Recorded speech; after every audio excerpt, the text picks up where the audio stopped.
welcome to episode 4 on the journey to conscious healthcare, where we explore what it takes to consciously create longevity, happiness, and fulfillment in your life and that of others. The journey to conscious healthcare looks at the healthcare industry, disability sector, and how to best navigate these areas to get the best for you and your life. I'm your host, Trevor Keane, and I'm the founder and CEO of Trevor Keane Health Services, an expert company that is known for high-quality healthcare services and transforming the healthcare industry in the disability space. This series is on the support coordinators in the disability space called the Do's and Don'ts of Support Coordination. Today's show is sponsored by Trevor Keane Health Services. At Trevor Keane Health Services, we provide high-quality NDIS healthcare services in the comfort of your own home. If you're interested in an easy and reliable way to navigate the NDIS and access health services, please get in touch. Today's guest graduated in 2011 with a psychology degree. Her experience backdates to the inception of the NDIS, having worked as a support coordinator for 6 years now. She's also been running her own business for nearly a year and a half, and her team is certainly growing by the day. Kate Turnbull, welcome, and thank you for joining us from Turning Point Support. Thanks for having me, Trevor. Perfect. Well, we've got a bit of an interesting starting question, a bit of a quirky habit or hobby. Would you like to tell me a little bit more about one is that people don't know about something that you might do? People don't know. Well, I have travelled to India several times to study yoga. That's something that's a really big passion of mine, and I also teach yoga regularly back in Adelaide. Oh, perfect. And what sort of sparked that? What gets you into yoga? Gets me into yoga. I guess it's wanting to find something that allows me to, connect with myself and to move and to, connect back with our breath. Big part of why I started teaching yoga, though, was to bring together a community of like-minded people, to create a space where we could all just share in something that, allows us to kind of step back from possibly all the craziness of what's happening in the world and just to have a bit of fun. Oh, absolutely. So I'm a bit guilty there as well, actually. I've got a bit of an interest in yoga. I know I've done a bit of yoga with Adrienne. Is that something you're interested in as well? Yeah, absolutely. I practiced with her as well. She was a big YouTube sensation. And a big part of, why I was interested in yoga as well was because of my background in psych and seeing the importance in, people's well-being and mental health. Yeah. And after that. Oh, there's nothing better than that. And James as well, your husband, he's movement related. So you've got the psychology, he's a physiotherapist. That's so right. You've got all bases covered there. Yeah. I guess we see the importance in moving our bodies and how, wonderful that can be for our mental health and well-being. Yeah, works quite well as a team for sure. Oh, perfect. Well, we'd better get back onto your journey now. It's quite an interesting one. So NDIS has come back and you were involved at the early stages, if I believe correctly. Yeah, that's right. Several years back now, I was working for a national mental health organisation, and I travelled over to Perth at the time when I was in a managerial position to help them set up an office in Perth whereby they were rolling out the NDIS. So at the time, my role was to go out and to meet what we would now call participants, to get to know them, and we had plans at that stage where we were discussing these plans and funding with each person. It was a completely new, funding model to what we had previous, and it's definitely come a long way since then. There's been a few creases that we've ironed out along the way, for sure. Oh, absolutely. It's been interesting to see, the growth of the whole industry as well throughout that time. Absolutely. And have many things stayed true throughout? I know you said it's changed a bit from when you started to now. Is there much that stayed the same, much that's changed? I'm quite curious because there's probably learnings that happened along the way, I dare say. Yes, I think there's lots that's changed. I guess back then it was more just presenting plans to participants, and we use it as a bit of a chance to get feedback as to how people were receiving that. But I guess what's really changed is that over the years they have got a little bit better, at making it really person-centred and really making it around the participant and how they wish to use their funding. That was always the aim at the start, but over the years we've got better and better at really targeting it to how that person wants to best use that funding that they've been allocated, which, as I said, was so different to the funding models we had previously to the NDIS. Yeah, absolutely, because, obviously we've gone from being block funded and then being very institutionalised to now it's sort of the whole movement of open employment and freedom, choice, control, these things that come through everywhere. It's incredible where it's started from and where it's going to, and who knows where it'll end up. Yes, exactly right. Yeah. It's exciting though when the person's the forefront of what's happening though, and they're leading it and, guiding what's happening. Oh, absolutely.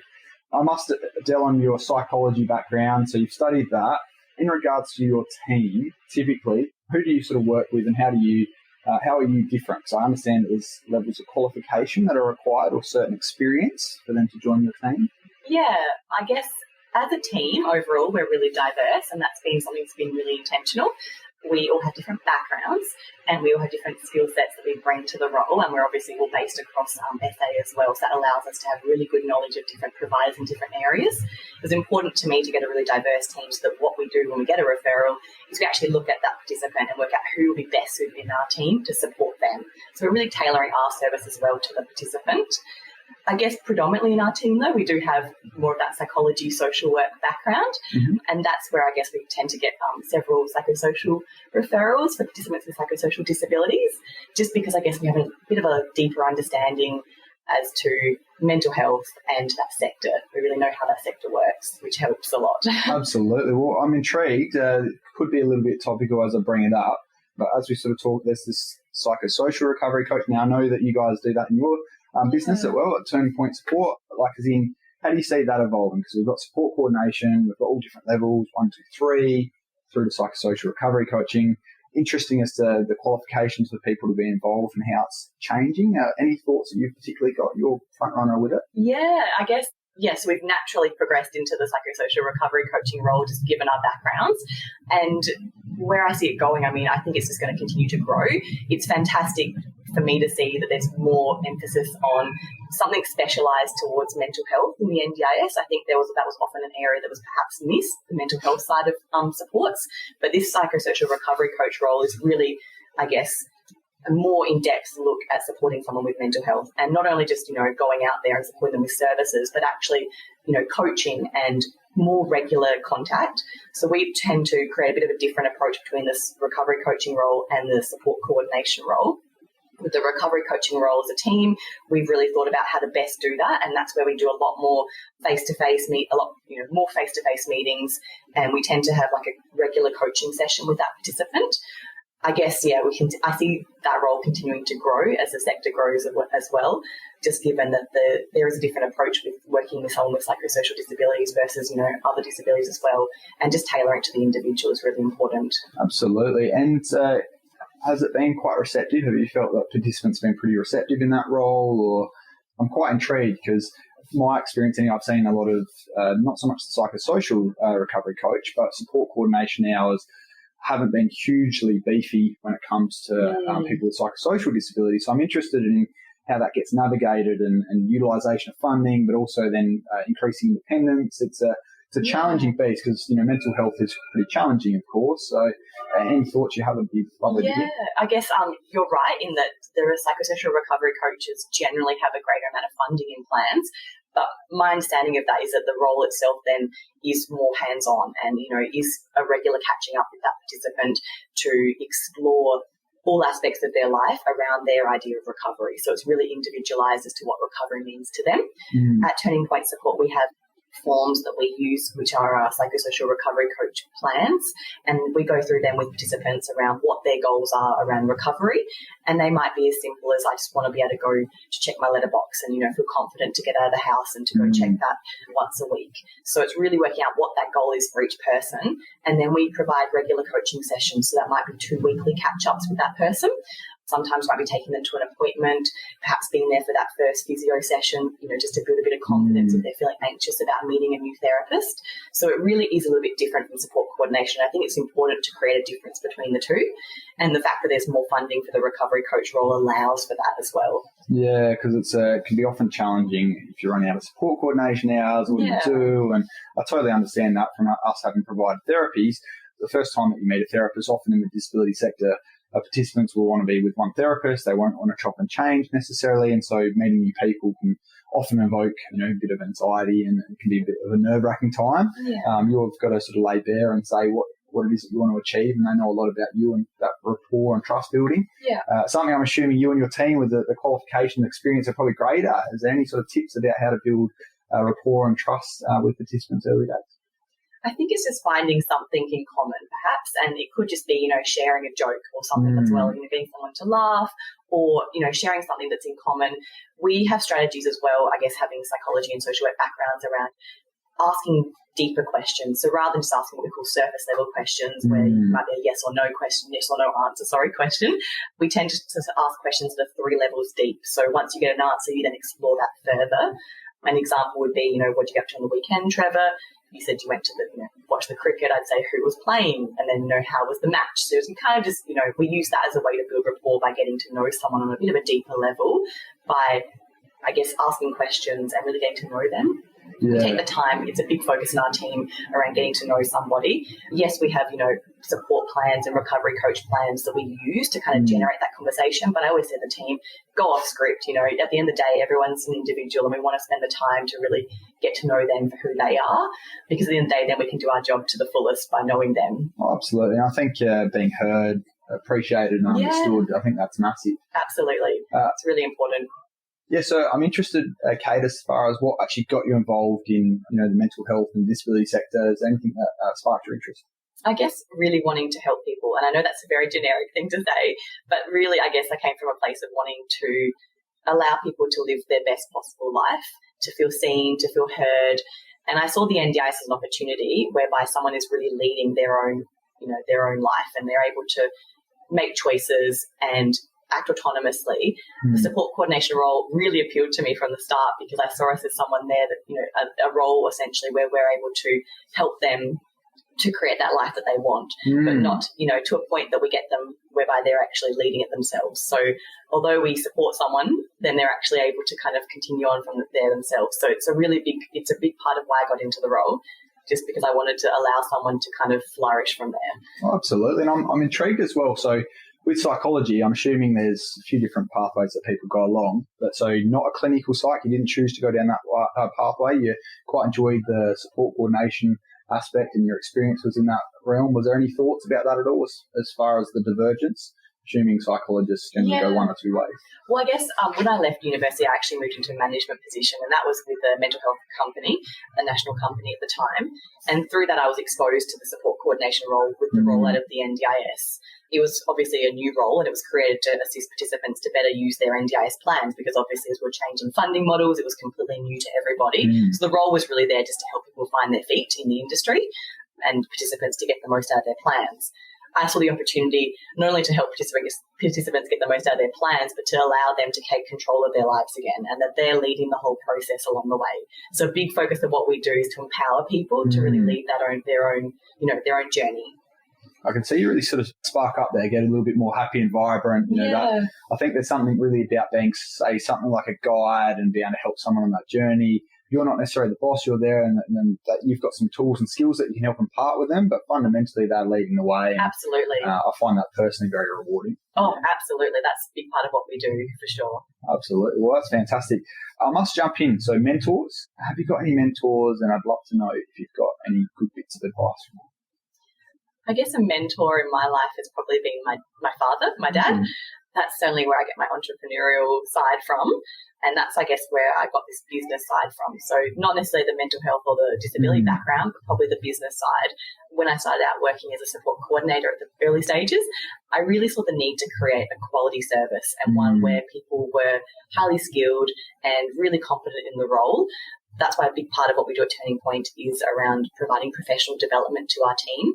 So we have 2 weekly professional development sessions, and my goal was to really create an organisation whereby the staff are really supported and really enjoy the role, and therefore they're going to do a great job with participants. So it's a bit of a trickle-down effect. Yeah. And doing a great job with participants is the main reason we're all here, and that's the purpose of what we're doing. So to me, it was to support the team, and hopefully they love their job, and then obviously they'll do a great job for the participants, which is what it's all about. Absolutely. And I reckon we spoke maybe a year ago or something like that, and when we were talking about how we ended up developing our structures of our business, and not the actual structure as a company or not, it was more in regards to how do you do the day-to-day and the follow-up. And I'm pretty amazed the systems that you put in place with your business to make sure that there's very thorough follow-up and support in place. Like, you've done a fantastic job in that regard. I don't know if you want to say anything on that or not.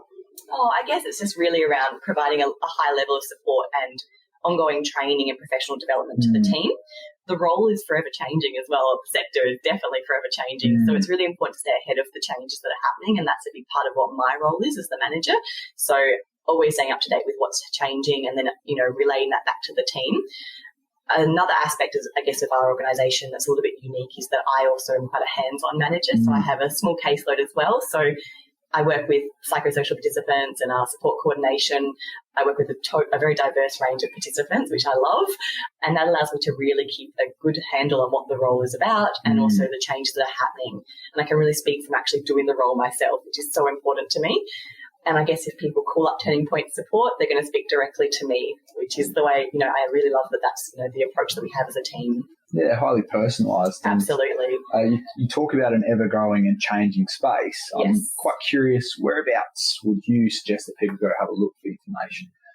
Where to look for information? I mean, the internet has quite a wealth of information, and I guess the NDIS website is actually continually improving. I'm finding it's getting easier and easier to navigate.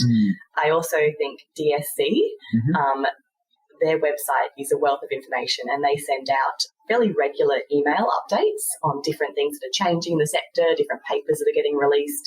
And what I like about their emails is that they actually break down the content to make it really user-friendly, and then we can share it with our teams around, what's changing. And, yeah, they're fantastic at what they do. Oh, that's awesome. I think it's quite interesting because every different field has gone in there at different levels. Obviously, if you think of the Occupational Therapy Association of Australia, so OTA, they're very heavily involved. OTs are everywhere in the NDIS. Yes. And you've got some that, I was talking to Patricia, the president of the AASW, so the social worker for the social workers, and it's really interesting how there's a great opportunity for there because you talk about support coordination. I've probably said this in previous podcasts, how it's actually gone from very much the role in hospitals. You have social workers that tend to get involved and sort of coming out to the community, and obviously based upon the different levels of complexity as well. So I'm interested to see how that goes as far as what organisations step up and get more involved and which ones maybe step out because it's ever evolving. You talk about mental health. I thought maybe there might be a bit more from the Psychology Association, but you never know, they might have a plan in place. Yeah, I think every sector is getting more and more familiar with the NDIS.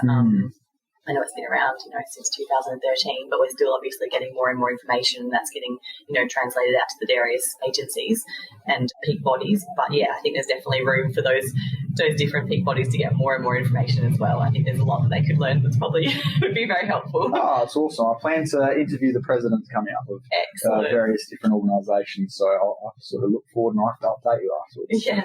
Moving on to support coordinators. So with support coordinators, what are some bad recommendations you hear from support coordinators, or where do people go wrong?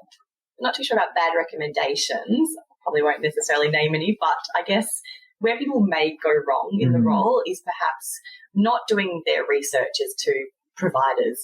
I think it's very easy just to have a list of providers and, just send out the same providers time and time again to the different participants. But taking the time to really get to know the participant is the first step. And then taking the time to get to know which providers are best for that participant is the next step.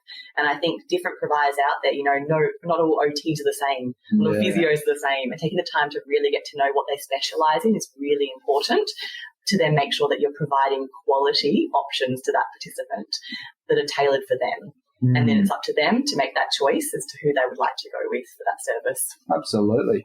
And it must be quite an interesting decision process that goes through. I've spoken to many support coordinators over my time, and I've had a few comments come up as far as participants might like purple or might be different aspects of, businesses that appeals to them. Any light you can sort of shed there as far as what might have someone go one direction or another? There's some big organisations, small, some more personalised. It's interesting to see how participants choose different providers. I'm not sure if you... Yeah, absolutely. And I guess that's where taking the time to get to know someone is so important. I guess someone might prefer perhaps physiotherapy in the home if, going out to the community creates a lot of anxiety, or for mobility reasons, it's easier and more convenient and necessary to have that in the home. some participants really do love going with small sole traders because I know they're going to get like a really person-centered approach and they're speaking just directly to that one person rather than to a whole organisation.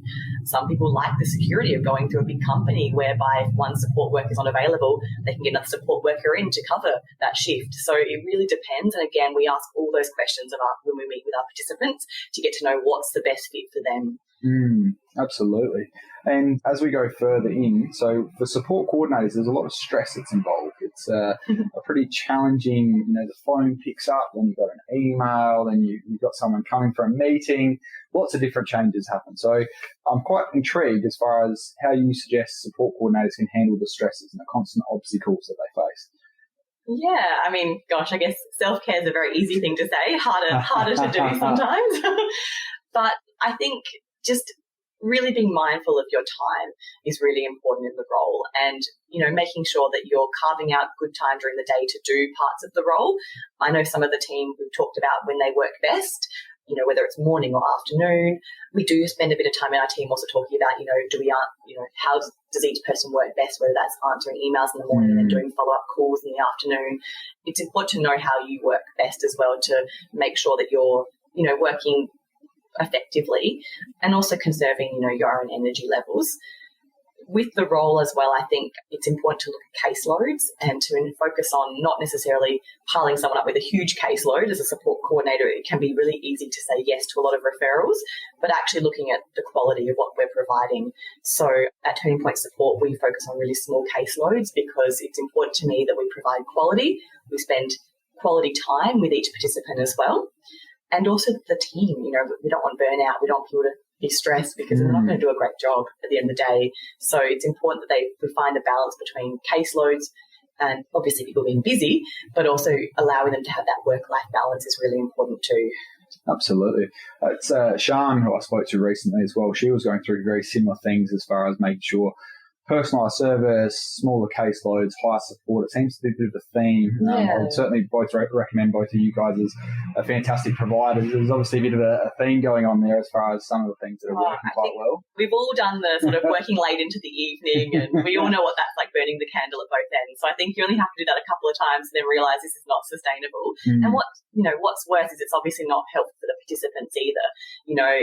If you are stressed or getting burnt out in the role, the empathy and the patience are just not going to be there. So it's really important to look after ourselves in these roles when we're working with people so that we're there and present for them. Absolutely. And a huge one in regards to looking after yourself and others, expectation management. So I'm very curious to see what your take is as to how you and your team handle expectations of participants. It's not only participants, it's providers. Now that could be SIL providers, that could be allied health providers, support workers. It doesn't matter what it is. There's so many people you could be in touch with, maybe 10 or 15 for one person.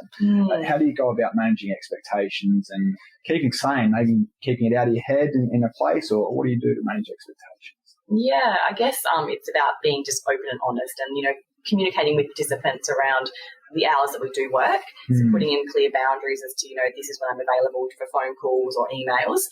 And just letting them know as well, that obviously with that we have the best intention of following up and being as proactive as possible and doing things as quickly as possible for them. But sometimes things are going to take a little bit longer. Providers might take a bit longer to get back to us and we'll be juggling several things at once. But a big important aspect of the role is being able to multitask, I think, and to, prioritise as well, what needs to happen right now, what can wait a couple of hours or what can be done in a few days' time.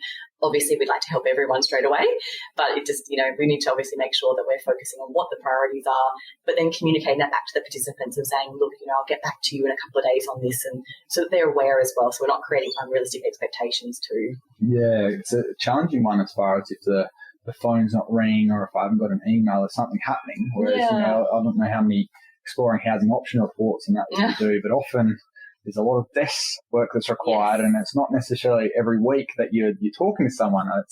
a challenging one to make sure that you keep people in the loop without actually, you don't want to burn too much time as far as spent talking all the time when you actually got the report to get done. That's right. So just making that clear early is the same. Yeah, make it clear from the get-go that, this is what, the role looks like. We spend a bit of time at the very beginning when we work with a participant explaining how the role sort of looks. So at the start, when we start working with someone, we would be expecting that we'd be spending more hours with that participant, setting everything up and explaining, their options and explaining the plan and, really doing a lot of the bulk of the work at the very beginning.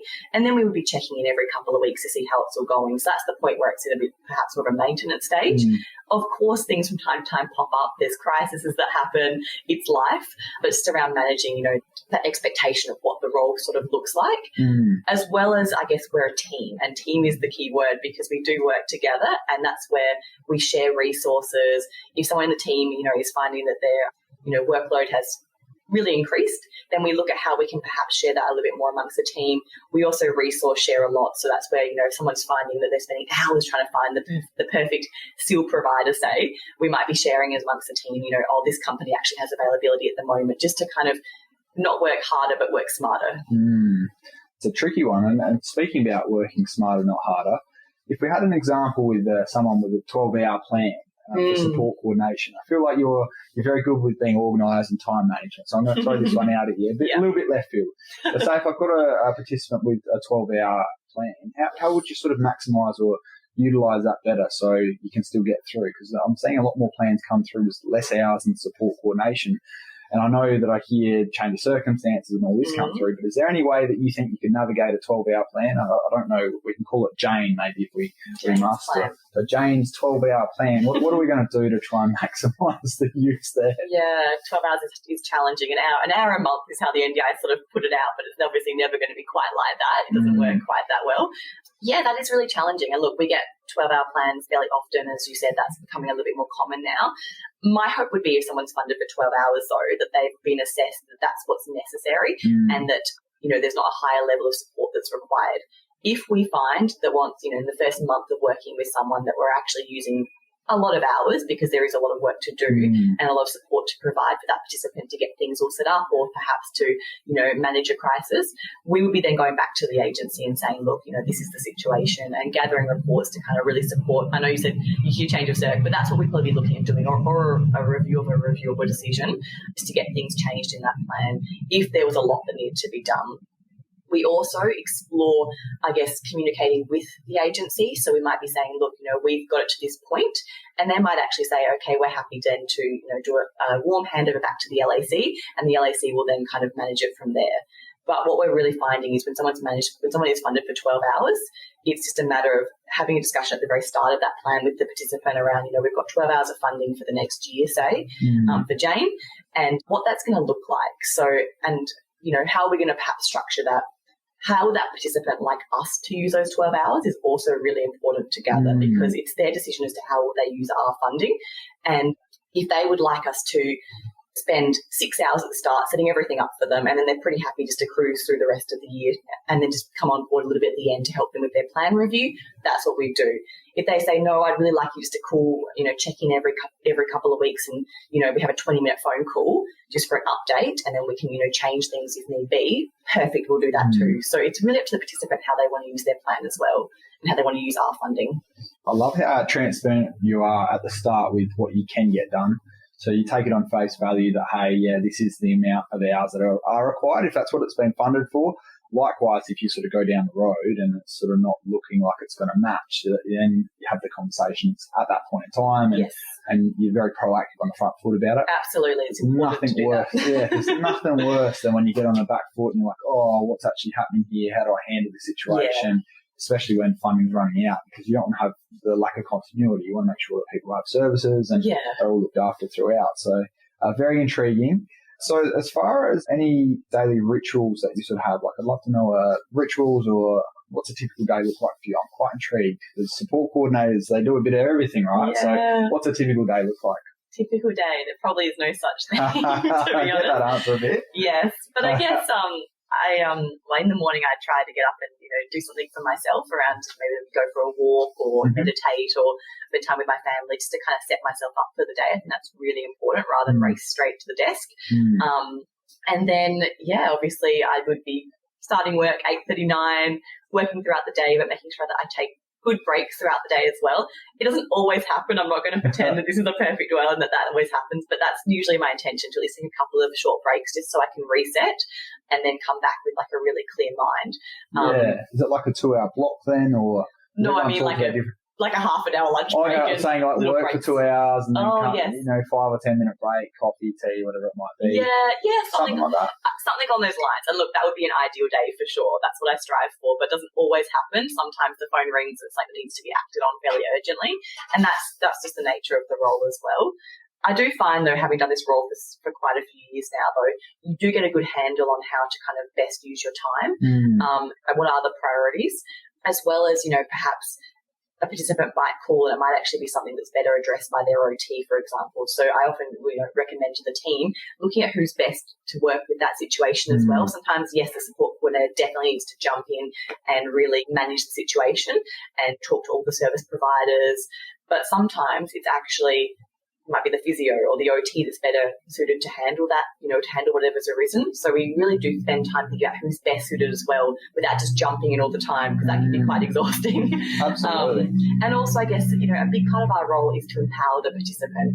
The support coordination role was really developed to kind of get ourselves out of a job, essentially, in that we are empowering them to understand their plans and their options and to access services. So if we're doing our job right, that participant should be gaining a lot of confidence in the plan. There are certainly participants out there, though, whereby they may have support coordination for many, many years to come. But a lot of the time, it's really around allowing that participant to understand the NDIS and to understand how they can, use that to really create the life they want and to work towards their goals. So, I guess a big part of what we try and do is really allow them to kind of take the lead with that and to be working towards their goals. So if there is something that pops up during the day, we might be asking the participant perhaps who would be best to follow this up with, and, what do you think is the best way to manage this as well? So also getting them involved in that process, which can lighten the workload too a little bit. Yeah, absolutely. I think, as you were saying there, if the participants then involved, it's also getting that buy-in, and if that buy-in's to the process, they're hopefully going to then do a bit more and build up a bit more self-efficacy and their ability to actually have control over their life and the situation and moving forward. Oh, absolutely, yes. They've got the independence to then to do that. But it's going to depend on the person, of course. Some participants, and you get to know your participants as well. Some are going to really thrive when you give them the chance to, the opportunity to run with that themselves and to problem solve and to, create their own life and the life they're wanting. And others, you might be doing a little bit more behind, standing behind or holding their hand and kind of going through that process together. So you get to know your participants, and that's where you can kind of manage your time a little bit more as well. Yeah, that's perfect. Well, I think we're coming around to one of our final questions here. You might have heard it before. So let's pretend that we're 20 years into the future and we've achieved success in the disability sector. What does it look like and what does it feel like? Paint me a picture. Interesting. I mean, I still think we have a long way to go. In 20 years' time, I mean, my hope would be that, participants' plans are really accurately funded for what they require and what they need. I think we're still working on that. My hope would be that participants and are just able to really work towards their goals, but at the point where they're probably achieving their goals, and everyone is just obviously working together. I don't think we need to have necessarily participants and service providers. I think perhaps everyone's obviously working together. And I think obviously a situation whereby there's a lot more integration in the disability sector as well. I'd love to see, I think, a lot less younger people in aged care and more opportunities there as well. So there's a lot that we can perhaps still do in the next 20 years. Yeah, it sounds like a real harmony, sort of working together, and more opportunities. It's been quite an interesting question to hear from a few different people as far as where they see it going, but you sound very optimistic about it. Yeah, well, you've got to be. I think you've got to be optimistic. I mean, I'd like to think that we continue to get participant feedback. I think that's a really important thing. I know the NDIS is doing that, but I think we can continue to ask more and more questions of how people are finding the scheme and really learn from their experiences. I mean, they're the ones that are accessing it at the end of the day. And if we listen to how they're finding, I think we can actually grow a lot more as well. And that's really important to get more and more participant feedback and then continue to perhaps bring in a little bit, different changes that can help with that. Absolutely. We've been talking to Kate Turnbull, a highly dedicated and knowledgeable support coordinator from Turning Point Support. Kate, where can people go to learn more about what it is that you do? Yeah, people can check out our website, www.turningpointsupport.com.au. On there they'll find a lot of information about who we are, our team and what we do. And they can also find my contact details on there if they want to give me a call and have a chat. Thanks so much. No worries, it's been a pleasure. Thanks, Trevor.